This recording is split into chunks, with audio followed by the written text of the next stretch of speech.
Hi, everyone. Good morning, good evening. Warm welcome. Thank you for joining. Today, we are doing a meditation and a practice on compassion, which is one of the four Brahma Viharas. There's four Brahma Viharas, or these are called heavenly abodes, because when you are in this kind of state of being, you are in a heavenly realm. The four Brahma Viharas are loving kindness, Maitri. We've practiced Maitri, loving kindness meditation in the past. Today we'll do Karuna or compassion, and we'll specifically focus on self-compassion within that. Then there is Mudita or appreciative joy, and then the last one is equanimity, balance, which is Upekha in Pali. So these come from the Buddhist teachings, and I think you can practice them all, but I think each one deserves its own place, and you can do a whole session on each of these. So in that respect, we are working with focusing on compassion today. So what is compassion? When we say, so compassion is the energy that arises in us when we meet our suffering, when we allow the suffering to melt our hearts a little open. We allow some tenderness and some softening of our hearts. That's that really is that's really the feeling. So it's as opposed to when we are suffering, sometimes our heart can become very bitter, sometimes we can feel very hardened or closed up. So this is the opposite of that, to just get that sense of how it feels in our hearts, really, really like a melting and the softening of our hearts. And then in that way, self-compassion is when we face our own struggles, and we find capacity in our own hearts to allow our hearts to melt. That's the word. And because whatever we go through, we do face a lot of challenges in our lives, and this compassion also, it brings up a kind of spaciousness. It opens up in our hearts, and in that way, this energy of compassion is alchemical. It is transforming energy, which will help us to really change the feeling, the spaciousness of our heart. So it's a practice of goodwill and not necessarily good feeling. So if we use it in a way of let's just feel positive, and let's just let me make my pain go away by suppressing it, or we fight against it, and then that will probably get worse. So that really is not compassion. So when we speak about self-compassion in that way, we are just mindfully accepting that in this moment it is painful. If it's for another person, we are just accepting, okay, this person is in pain. And if we're doing it for ourselves, we embrace ourselves, we acknowledge and accept the pain with a kindness and with a care, that that remembering that that this is a part of a shared human experience. Everybody has different kinds of struggles and pains. So it's just using that energy in a way which will transform. And there's a very powerful story that that my teacher told about compassion, and it goes back to the Buddha many lifetimes ago. So this was way before the Buddha was in the life that he became Buddha. Siddhartha Gautam, he became Buddha and enlightened. So many lifetimes before. So the story goes that there are two people in a hell realm. Basically, they are in a very hot, extremely uncomfortable environment, where they are like the bullocks pull a cart. These two people are pulling the carts, and it's filled with hot rocks, and the path that they're walking on is burning hot, and they have like it's just, you can imagine a picture of, you know, a very extremely hot environment, and they have a guard with a whip, that kind of keeps them, that you cannot take a break, you have to keep pulling the cart. And so that's the kind of the description of the hell realm. And the two people, they are pulling the cart, and so and one of them, he notices that the other person is now, he's very tired, he's not able to, but so he, under his breath, he whispers to him that, I'll pull, you just pretend. Okay, so he's just, kind of supporting this other person and saying, you just pretend, I'll pull it. And the guard kind of hears that, and he's like, what did you say, what did you just say to him? And he gives him a lash with the whip, and in that moment, poof, he's gone out of that realm, because you cannot be in hell realm and have compassion for another being, right? Because he was feeling that, okay, this other person is not able to, and let me help him. And so that feeling is incompatible with the hell realm, you know.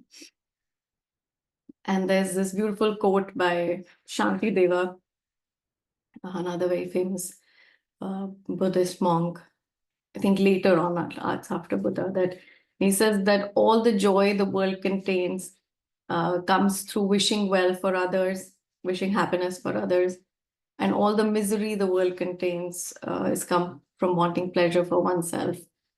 And so that's the basic essence of compassion. And this was in Buddha's times. He spoke more of compassion, karuna, for others. And however, in our times, I believe we all need more compassion for ourselves. It's like the compassion is for towards ourselves more than, like, of course we needed to have compassion for others, but we especially need compassion for ourselves, because in this day and time we find ourselves being very judgmental towards ourselves. We find ourselves critical, and at times very, even hating ourselves.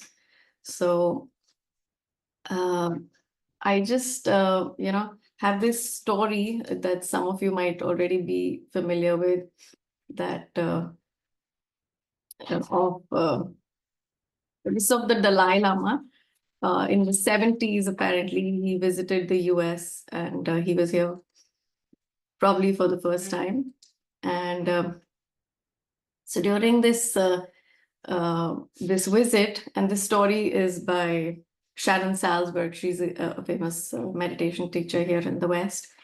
And so Sharon Salzberg describes that, the first time when when the Dalai Lama came, he was at that time not very fluent in English, and so he used a translator. So he came and gave a talk in the Insight.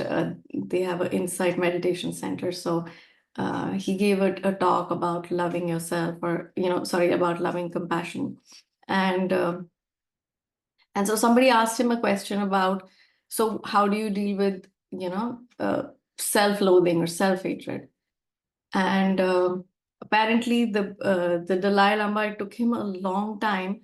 He took he kept trying to understand through his translator for a good 10-15 minutes. He kept trying to understand, what do you mean? What is the question? He's like, so who's the enemy? Like who are you hating? And he would explain that it's towards yourself.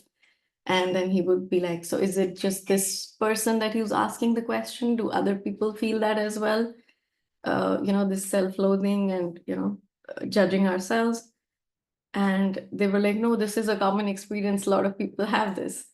So, and he was like very disturbed about it. He was like that I didn't know such a thing was, was there, because probably, and they've, later, it said that, in the Tibetan culture, probably it's not a common thing. It's more common in the West, that, and of course now we're all influenced by the West. We live in the West.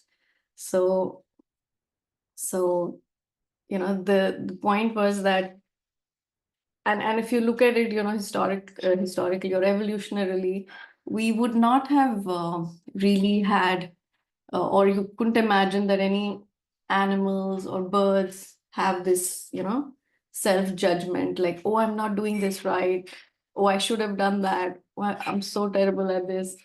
It's probably they don't have this kind of internal critique that goes on in their own, in their mind, the way we have, because of whatever reasons that, we've come to become this way. It wasn't probably a natural part of ourselves. We probably become this way, that, that we've learned. It's a learned thing that, we learn to have kind of all the self-loathing, and that's why this practice now becomes important, that how we focus on our, you know this relaxing and bringing this tenderness, openness to our own hearts. uh, I'm not seeing any of you, so does anybody want to share anything? Somehow I'm not, my view is of just the screen. I can't hear you, Shubhra. You're on mute. I just said nobody is on the video and there Okay. isn't anything in chat right now. So, Okay. Okay. And yeah. does anybody have anything to share before we get into the practice? And yeah, any reflections on the story, or Sheila says we are listening. So the okay. story was good. Like it's really interesting story. All right. Great. So yeah, we'll continue. Like, this is, like I said, compassion is like, of course, it's one of the four Brahma Viharas, but it's a very alchemical, very transformative energy. So yeah. We can get into a practice now if there isn't any questions. And so to start with, we do a little embodied practice. And another thing I want to say about this before we get into the practice is that sometimes people find that, when we practice self-compassion, and we, really go into something that has been painful, and some struggle that we, bring up right now, it's it can be that sometimes the pain initially increases. We do see that, it's kind of a, uh, it's a phenomena that they see in, it's called backdraft in firefighting. So when you open a door where the fire is on the other side, when you open the door, the oxygen goes in and the fire comes out more. So it kind of, the flames can rush out. And this is the feeling that sometimes when you go into, and because many times you're just numbing out our pain, we're just getting on with our day and not really, feeling our feelings, so to speak. So when we bring this open, sometimes in our heart we can feel more pain, right? But it's like when you meet this old pain with compassion, with, the heart will naturally begin to heal. So you remember, and then, you can also pick a situation or something that, that's going to not be like the most intense or most difficult thing in our lives. So, and once with practice, we can reinforce this habit of self-love and self-compassion.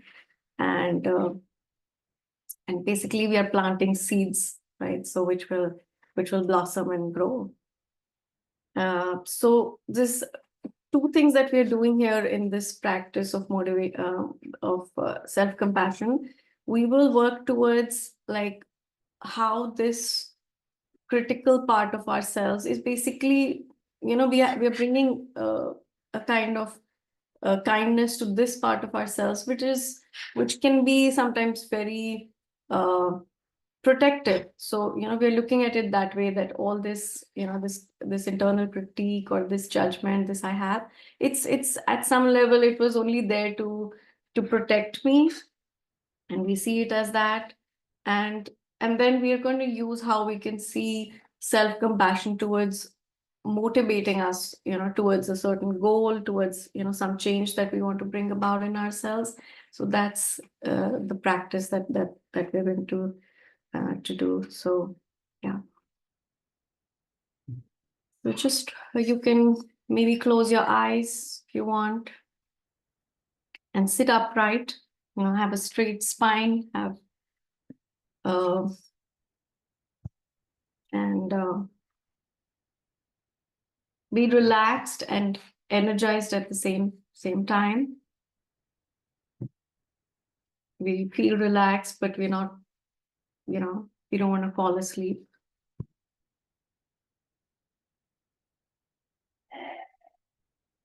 Start with a few deep breaths, longer, deeper breaths, just 2, 3 deep breaths.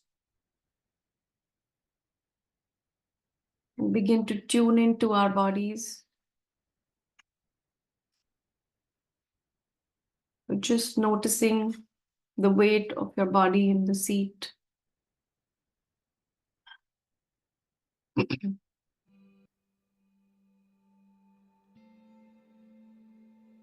And we'll begin to start by bringing awareness to different parts of our body.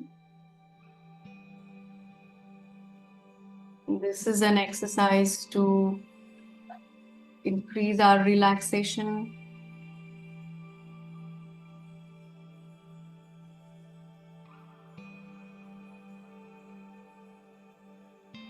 Starting with the top of your head.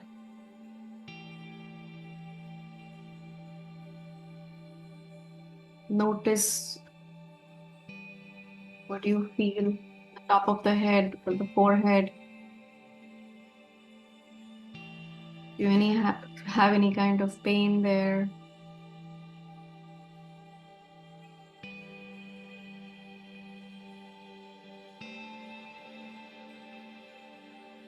Just bringing awareness, just noticing.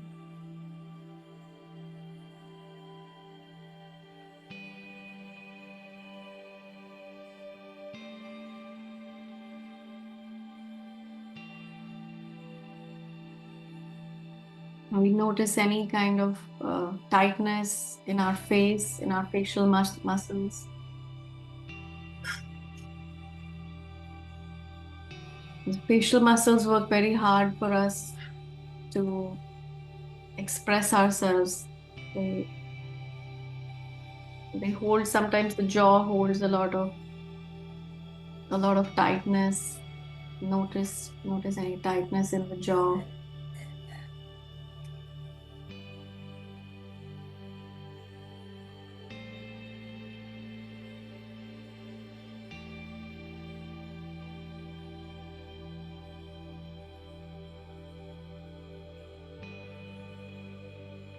Move our attention to the neck, back of the neck and shoulders.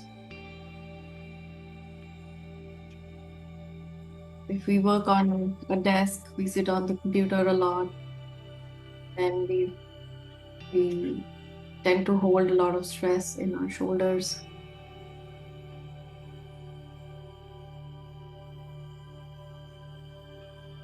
We bring our attention to this tightness.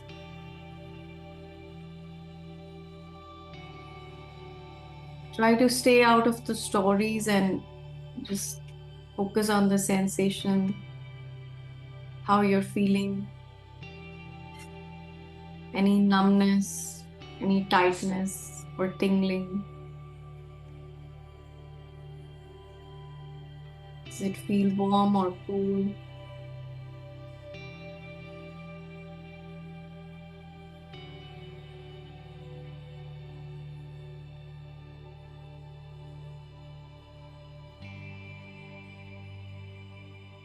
The sensation through the entire back, upper back, down to the lower back.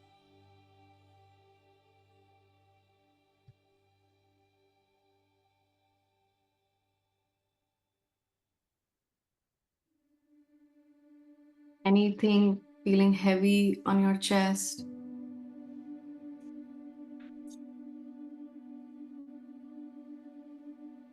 Is there any emotions sometimes we feel hold in our neck, in our chest?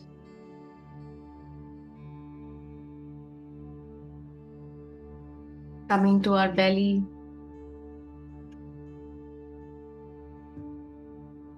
That's an area we often judge ourselves. We feel the tummy should not look the way it looks. We hold shame. We hold a lot of emotions in our gut, including fear sometimes.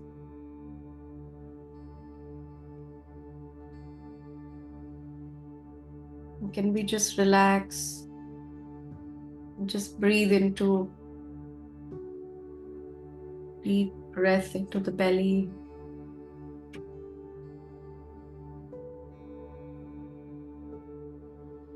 Just letting our awareness be present to this sensation, whatever we are feeling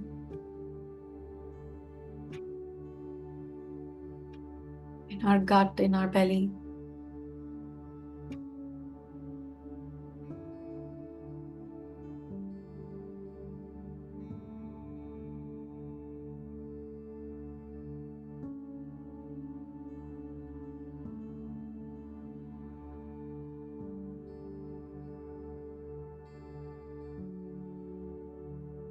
Bringing our sensation to our arms, both our arms.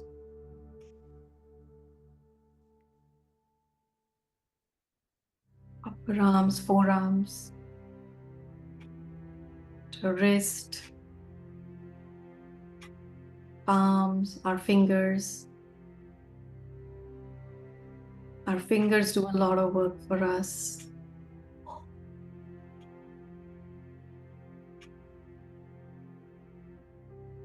All our typing and devices. Sometimes we feel tightness in our hands. Notice the sensation that feels in your palms and any tingling in your fingers, any numbness, tightness.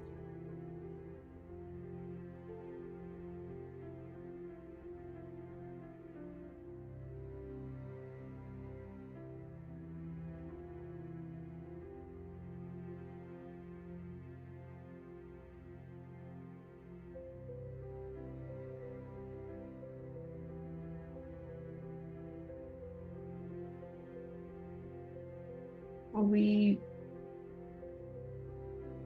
can move further into our buttocks and thighs. They're some of the biggest muscles in our body. They hold us up.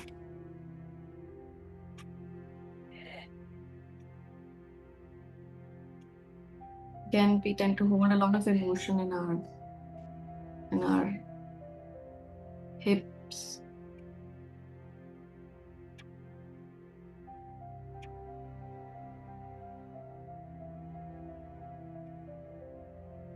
Notice any tightness,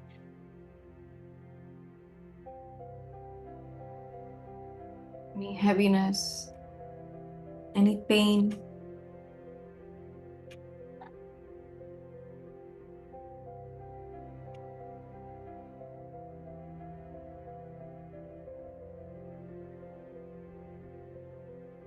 Going further into below our knees, shins, and calves, the lower legs, the feet, soles of the feet, and our toes.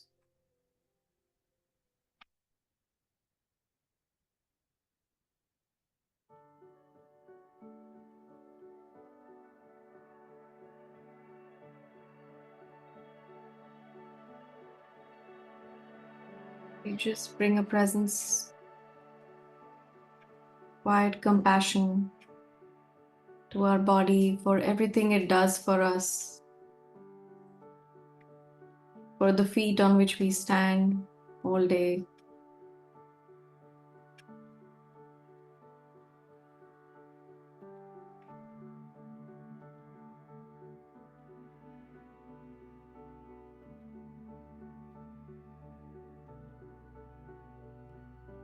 Now we begin a short visualization as we feel more relaxed in our body and more in tune with ourselves. Just imagine yourself in a very comfortable place, your safe place. Could be a room with a fireplace crackling, just warm and cozy room. Or you could imagine being on a beach with a cool, gentle breeze blowing over you.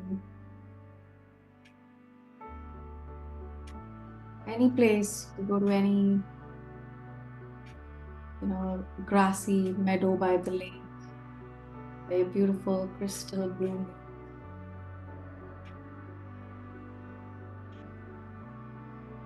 Could even be an imaginary place, like maybe floating on a cloud,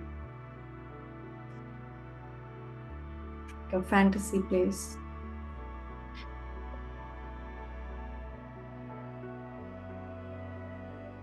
You're very comfortable in this place.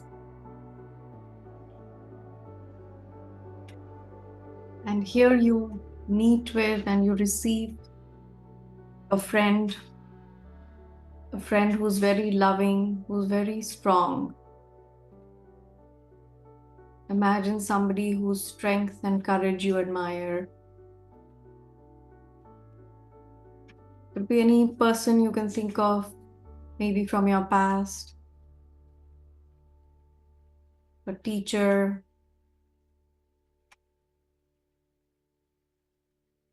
maybe a grandparent.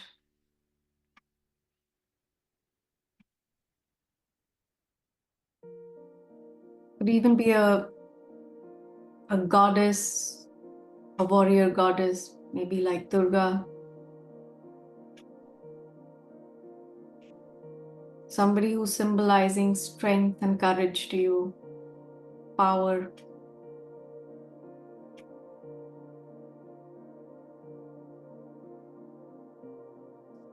And imagine what it's like to be in their presence.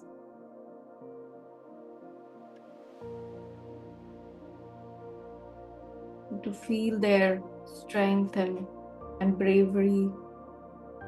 And how would you feel so protected in their presence? So safe and loved.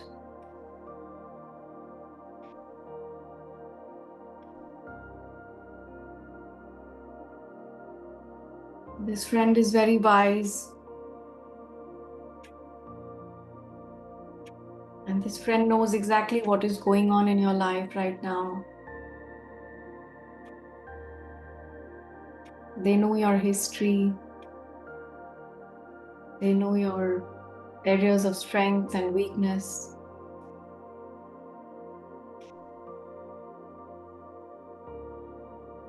They know your patterns and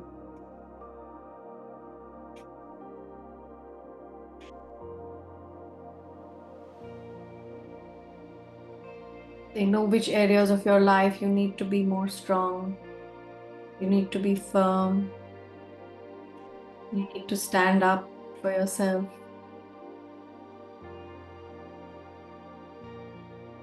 Speak up for yourself.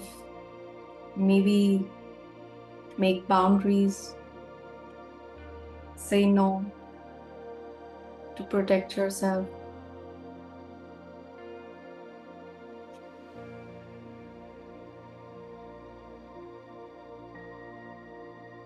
And you listen to what this wise one, this this powerful being, what do they have to say to you?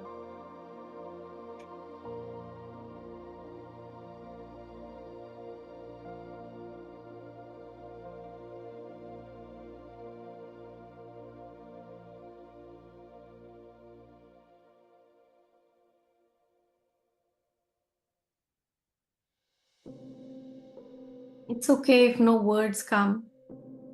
Just continue to feel their presence, feel their strength with you.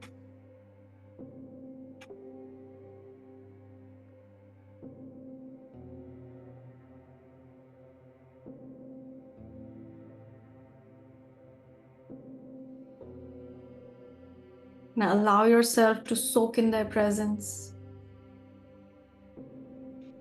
their fierceness and their tenderness.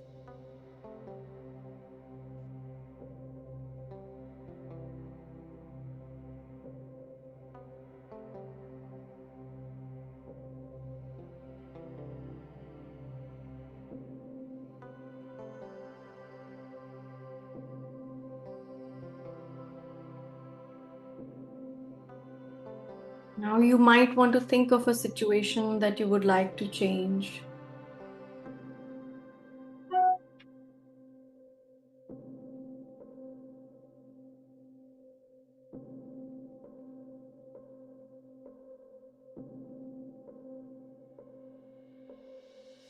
Maybe a habit you would want to break. Maybe you would want to exercise more or improve a relationship. Or maybe it's a project that you want to start. Choose something.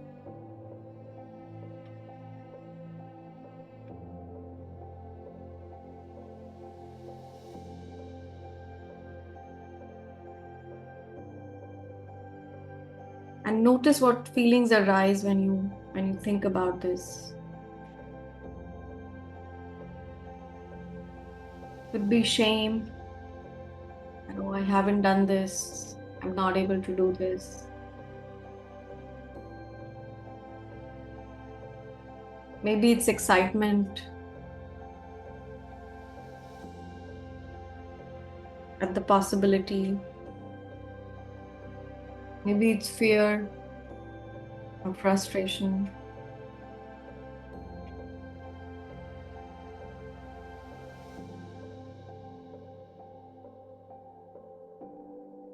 Allow yourself to notice what's coming up, what feelings are coming up.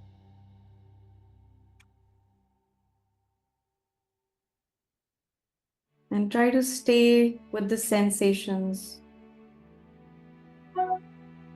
without going into the story.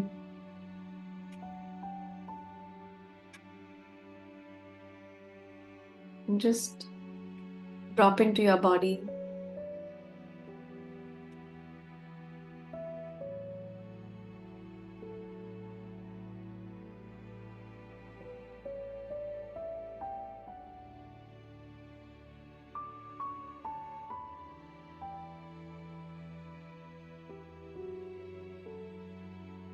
You're bringing this feeling of compassion to this area and to help us move. And it's kind of motivating us to move in this area in our life. And I'll say some phrases that you might want to, repeat to yourself, or you could use your own words in your own way.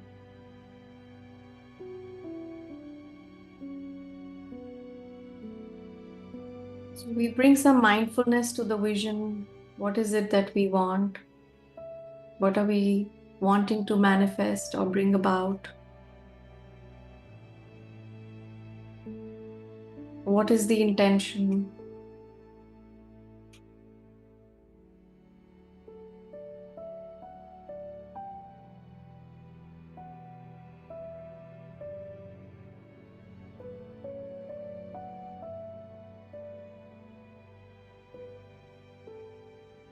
You can say that this is possible for me.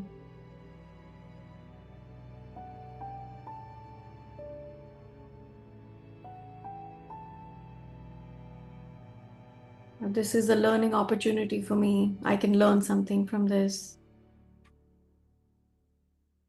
I can learn to do something differently.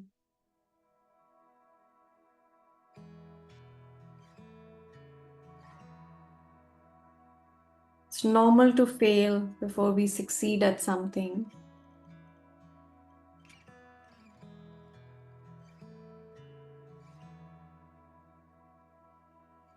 And use kindness to support yourself. We need support. We don't need to feel inadequate. We don't need to feel like I can't do this or this is not possible for me.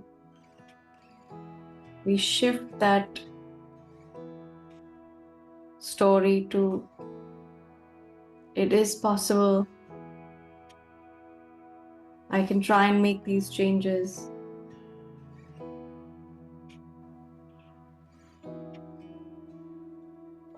And that I care and I want to be able to make these changes.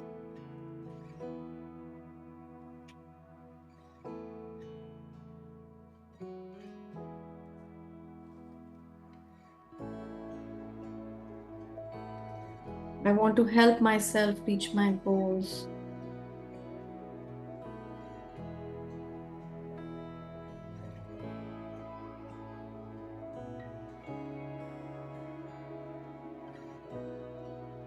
I'll try my best at this and see what happens. Say it in any natural way that comes naturally to you. That this is possible for me. That I can try doing this. All the while, we still have our wise and strong friend with us.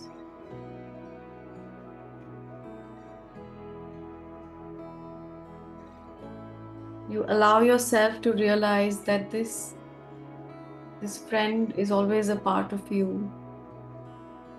This is a forever friend. And the feelings that flow are flowing from your own tender heart. Come from you.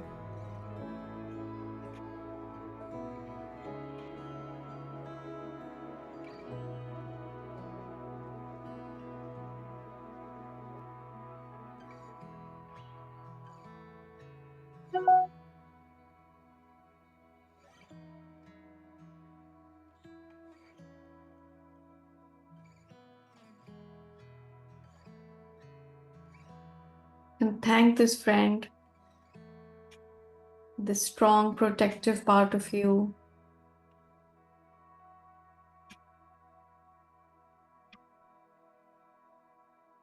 You can let the image dissolve now.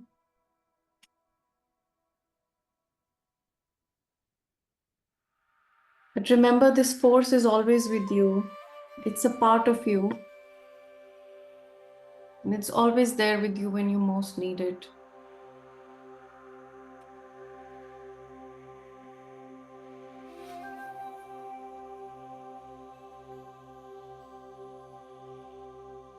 So we have this fierce, strong friend, who can help us find the courage and take action.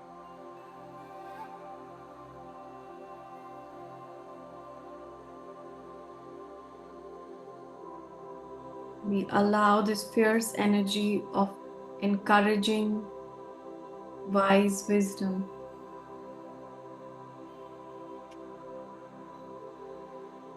It's like if you were to be there for a friend and they had the same situation, how would you speak to them? How would you encourage them? Encourage them to believe in themselves.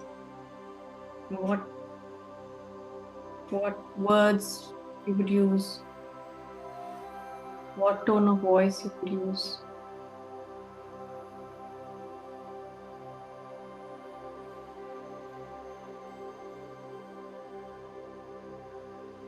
same compassionate voice we use for ourselves. We drop all judgment.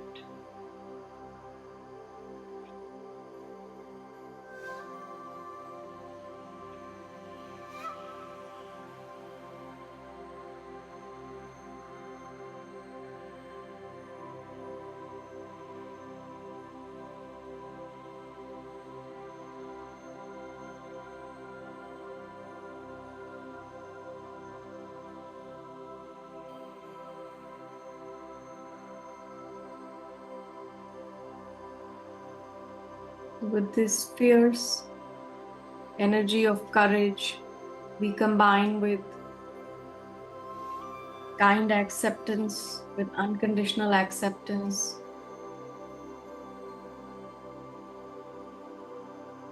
We balance the two wings of compassion and wisdom.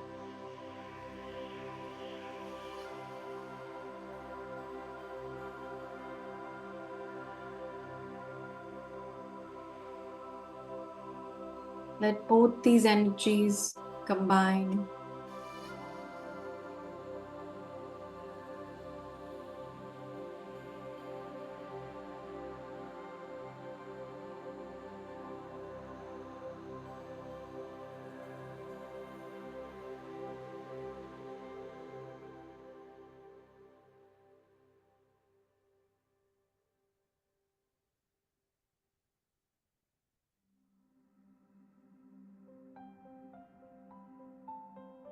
Might want to come out slowly, coming back to the present.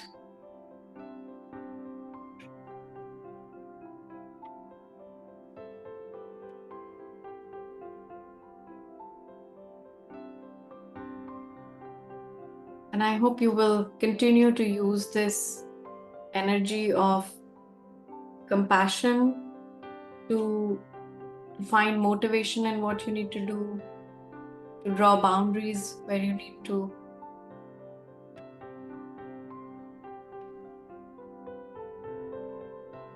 Yeah, I hope this has been helpful.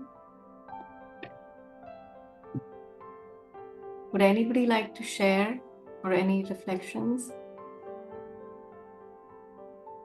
Reed, are you guys able to hear the music? Because I posted that Yeah, and you we were? can hear the music. Okay, good. So, we can discuss it. Pratiksha says extremely relaxing. Thanks, Sheila Phineas.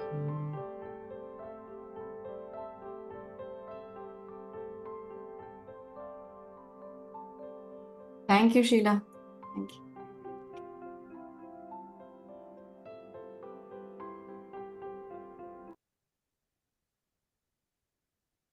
Very healing and relaxing. Manisha, I couldn't hear you. Is it my? Very healing and relaxing. Thank Can you. you hear me? Yeah, yeah. So relaxed.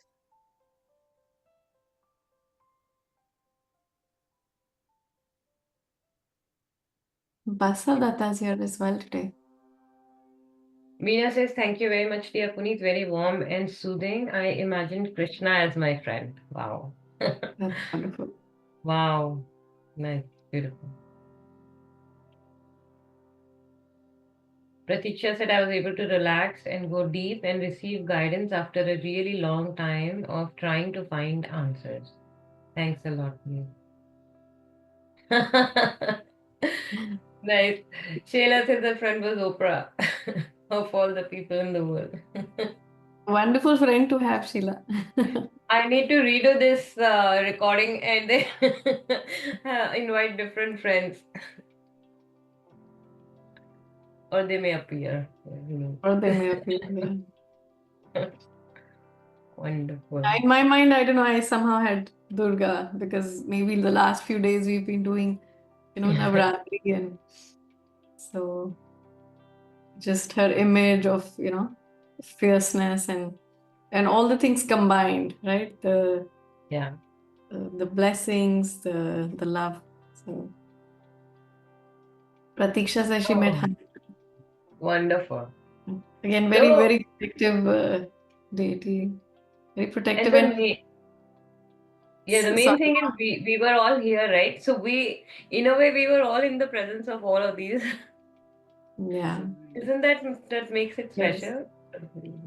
Yes. About Hanuman, they say also that, he comes very fast. When He's on you the planet, yeah. pray to Hanuman, he's one of the fastest to come. Like Matara. Like Hmm. Matara, yes. Matara, I experienced myself. Yeah. He's very quick to respond. Very nice.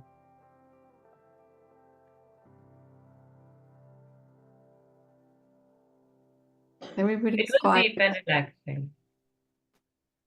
Yeah.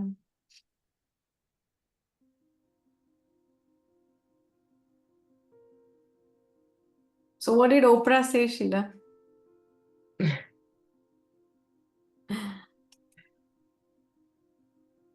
Sheila, she had a Sheila. problem going on the video, I think. But Mm-hmm. Yeah. Well, thank you so much. Thank you for being a part, Sheila, Bina. Bina has to go for Dania. Yeah, we do Yeah, understand and we really appreciate, all of you coming in your because Sunday sometimes, evening, right? yes, yes.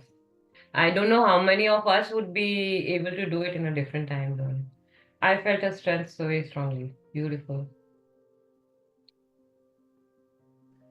That's wonderful, Sheila. Thank you all. Thank you so much. And we'll send a note about next week's this thing because we have to connect with Smita. Like I said, she was caught in the huge storm in Florida and she Yeah. had to evacuate. And so we'll discuss and share about next week's. We might miss a few sessions, like the 1st of November session, which will be, I think, the Diwali Yeah. week. That's Sunday, the first Sunday of November. That's when we might skip. But we'll have the following 2 weeks. So next 2 weeks we'll have sessions and we'll miss the 3rd of November and possibly also 1st of December, which will be a long Thanksgiving weekend here in the US. So, but Yeah. yeah, rest of the time we'll stay and we'll have all our sessions. We'll try to just consistency is our key, I think. So except for I know Diwali is really hard for everybody. It's like a long festival. So Yeah. Yeah. all right, I Thank you think so much. okay. Thank you, Thank you everyone. so much. Good. And Thank we'll you. see It you was so next week. nice. Thanks. The Thank you. timing is really good for me. Oh, yeah. Yeah, I know Manisha works for you in Singapore. Sunday Yeah. night, Sunday night. Yeah. Yeah. Bye everyone. Bye. Thank you Bye, so everyone. much. Thank you. Bye Thank bye. you. Thanks a lot. Thanks. Thank you, Rati.